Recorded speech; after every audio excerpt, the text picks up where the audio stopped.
Buenos días, padres y alumnos antonesinos. Hoy día les traigo la clase número 1 de química para cuarto y quinto. Recuerden que hemos cambiado de libro y vamos a volver a empezar. Pero no se preocupen, esto lo vamos a avanzar rápido. Entonces, esta clase es para cuarto y quinto, no se olviden. Cuarto y quinto secundaria. Entonces, el primer tema que vamos a relacionar viene a ser como una introducción. O sea, vamos a hablar sistema internacional de medidas y todo eso. Entonces, vamos a hablar sobre sistema de unidades de peso, magnitudes fundamentales, notación científica, múltiplos, submúltiplos, unidades de conversión, tanto de temperatura como presión, masa, volumen, densidad y por último, método científico. Pero solamente una introducción. Entonces, esto más se va a abarcar en dónde? En física. Sistema unificado de pesos y medidas. Sistema internacional de medidas. Entonces, tú debes, o sea, para que se pueda entender, y si vamos a hablar sobre medidas, podríamos hablar la longitud de una mesa. Uno lo puede medir por pulgadas, por pies, por codos, o como que, entonces, o por lápiz, entonces, pero tú no vas a registrar esa empresa, entonces, por lo tanto, se busca un sistema de medida, una que sea oficial para todo el mundo. Por lo tanto, se tiene acá las 7 magnitudes fundamentales con su unidad de medida y su símbolo característico. Por ejemplo, si tú hablas de longitud, de distancia, la unidad de medida, ¿cuál sería? El metro. No te olvides, ¿va a ser cuánto? El metro. Y su símbolo va a ser la M. Si tú hablas de masa, tú hablas sobre, mm, tú hablas una cierta cantidad de masa. ¿Tú de qué estás hablando? De kilogramos, ¿no? Tú hablas 2 kilogramos, 3 kilogramos, 4 kilogramos, ¿no? ¿Ve? Entonces, el símbolo que sería el kg. Tú hablas de tiempo. Y tú para hablar de tiempo, tú tienes que hablar en qué. Tú no hablas en centígrados. ¿Tú en qué hablas? En segundos, ¿no? Segundos que es sexagesimales.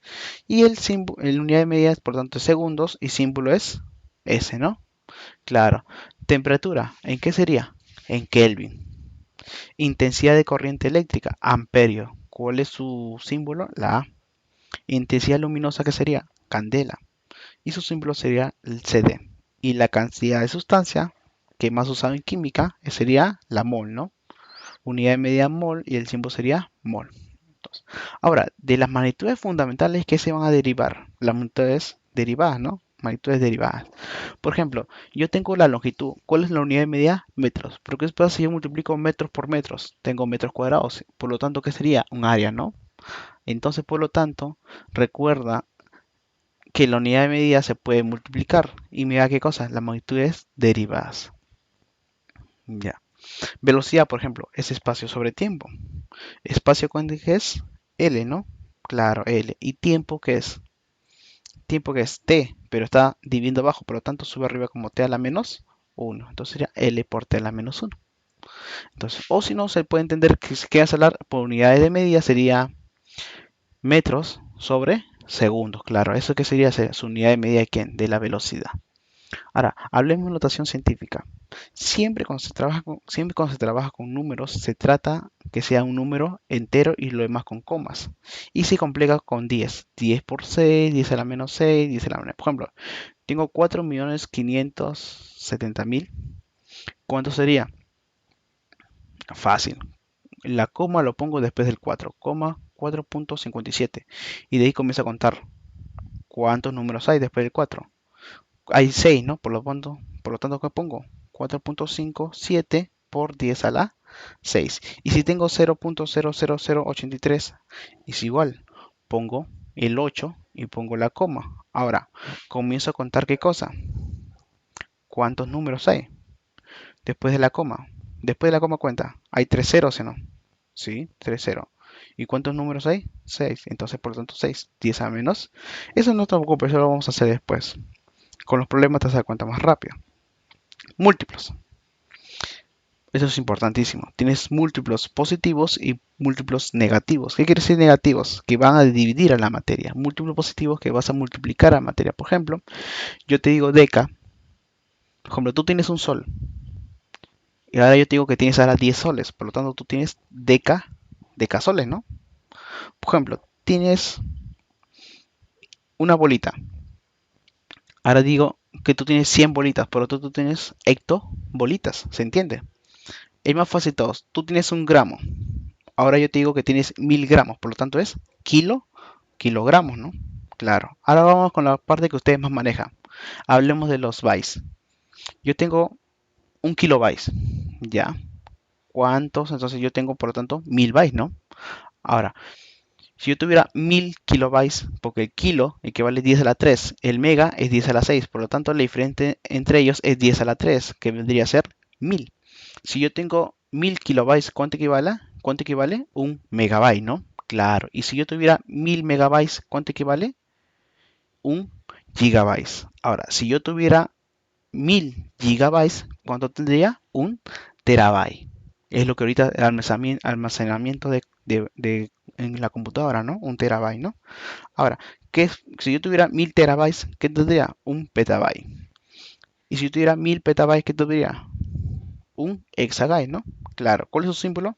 Da H, K para kilo, mega, M, giga, G, para tera, T, para peta, P y para hexa, E. Recuerda que es en mayúscula, ¿ya? No se olviden. Ahora, en cambio, los submúltiplos, ¿en qué son? Son en minúsculas, no te olvides. Por ejemplo, si yo tengo una barra de chocolate y lo divido entre 10, ¿qué sería? ¿Una deci? Claro, una decibarra.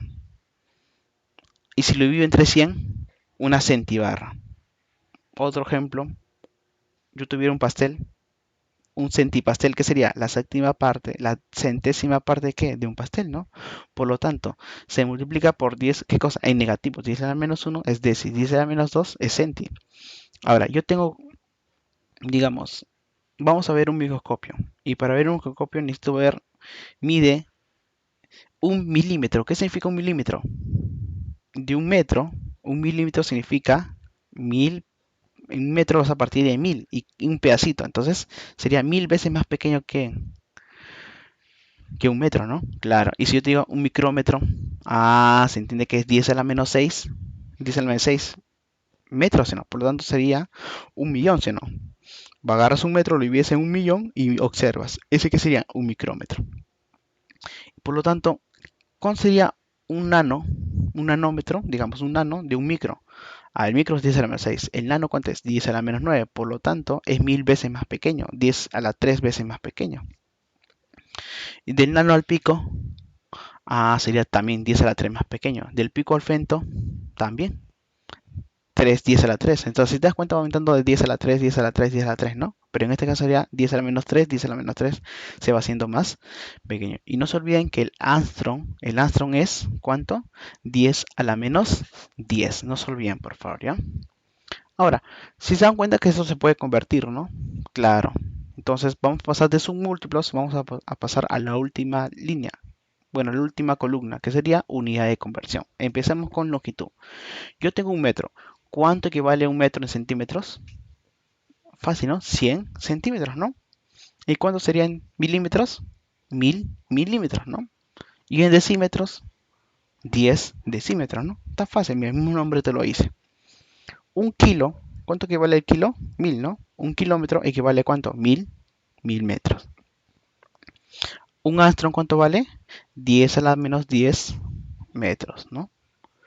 Ahora, en presión, digamos, una atmósfera, ¿cuánto equivale? 160 milímetros de mercurio. No lo olviden, por favor, ¿ya? En energía, una caloría equivale a 4.184 joules. Pero un joule, ¿cuánto equivale? 10 a la 7 ergios. No se olviden, por favor, ¿ya? Una caloría equivale a 4.184 joules y un joule equivale a 10 a la 7 ergios. Ahora, en temperatura, tú tienes cuatro medidas, ¿estamos bien? De las cuales las más utilizadas, ¿cuáles son? Celsius, Fahrenheit y Kelvin. Ahora, hay un cuadrito que debes acordarte. Celsius entre 5 es igual a Fahrenheit menos 32 sobre 9 y es igual a Kelvin menos 203 sobre 5. Tienes que acordarte de eso. Por ejemplo, yo te digo cuánto Fahrenheit equivale a una temperatura que tiene 50 grados Celsius. Entonces reemplazas 50 y F lo dejas así, la F, y reemplazas. Y tendrías una ecuación, ¿no? Y saldría. Así o más sería. Esto es solamente para aplicar qué cosa, en ecuaciones nada más. Así que este cuadrito te lo tienes que acordar. Sigamos. Masa. Tú tienes que la masa, ¿cuánto equivale? Un kilogramo, ¿cuánto vale? 1000 gramos, ¿no? Una tonelada, que vale 10 a la 6, equivale a cuánto, por lo tanto, ¿cuántos kilogramos? 10 a la 3, ¿qué cosa? Kilogramos o 1000 kilogramos. En volumen, un litro, ¿cuántos mililitros equivale? 1000 mililitros, ¿no? Claro. 1000 centímetros cúbicos equivale a cuánto? A un decímetro cúbico. No te olvides que estamos elevando a la 3, por lo tanto, es 10 a la menos 1 a la 3, por lo tanto sería 1000 por 10 a la menos 3, sería 1, ¿no? Entonces, 1000 centímetros cúbicos equivale a cuánto? A un decímetro cúbico. Entonces, y un metro cúbico, ¿cuántos litros equivale? ¿Equivale a cuánto? A 1000 litros, no te olvides. Un metro cúbico equivale a 1000, ¿qué cosa? Litros. Densidad. Acá vamos a hacer también una conversión. La densidad se mide ¿qué? Masa sobre volumen. Una forma de medirlo, ¿cómo sería? Un gramo sobre mililitro. Pero si yo lo quiero hallar en kilogramos por metro, fácil. Un gramo sobre mililitros es igual a ¿qué? A 1000 kilogramos sobre metros cúbicos. ¿Estamos bien? No te olvides, no se olviden, por favor. Un gramo sobre mililitro cubo es igual a ¿qué? A 1000 kilogramos sobre metros cúbicos. ¿Estamos bien? Ese factor de conversión. Ahorita en los problemas van a ver todo esto en la aplicación y van a ver que es bien sencillo. No se preocupen, ¿ya? Método científico, la última parte. Y ustedes ya deben saber qué es el método científico, ¿no? El método científico por el cual las ciencias valían su conocimiento y se van a entender como verdaderas ciencias, ¿no? Como que en la física, la química, la biología necesitan qué cosa? El método científico para ampliar su conocimiento. Entonces, acá ¿qué tenemos? Tenemos la primera parte que sería observación, cuando observas un fenómeno físico; hipótesis, cuando intentas explicarlo; experimentación o experimento, cuando intentas demostrar eso; y conclusión es que si ves si el experimento te demuestra si la hipótesis era correcta o era falsa. Y con eso, ¿en qué concluyes? Si es correcto en una teoría, y si todo el mundo lo aplica, concluyes en qué? En una ley.